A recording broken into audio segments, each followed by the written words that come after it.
தாவேக தலைவர் விஜயின் பரப்புரையில் இன்று மட்டும் 5 விபத்துகள் நடந்திருப்பதாக தகவல் வெளியாகியிருக்கிறது. விஜயின் பரப்புரை வாகனத்தை இருசக்கர வாகனத்தில் பின்தொடர்ந்த போது 4 விபத்துகள் நடந்துள்ளன. திருநெல்வேலியில் அரசு பேருந்து மோதி காயமடைந்த இளைஞர் உட்பட 16 பேருக்கு சிகிச்சை அளிக்கப்படுகிறது. அண்மை செய்தியாக பார்த்து வருகிறோம். விஜயின் பரப்புரையில் 5 விபத்துகள் நிகழ்ந்துள்ளன. இன்று மட்டும் விபத்தின் காரணமாக 16 பேர் காயமடைந்திருப்பதாக தகவல் வெளியாகியிருக்கிறது.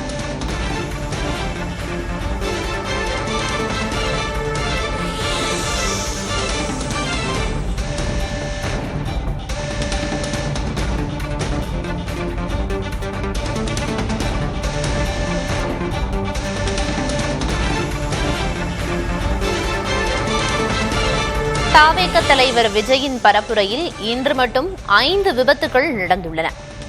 விஜயின் பரப்புரை வாகனத்தை இருசக்கர வாகனத்தில் இளைஞர்கள் பின்தொடர்ந்த போது 4 விபத்துகள் நடந்துள்ளன.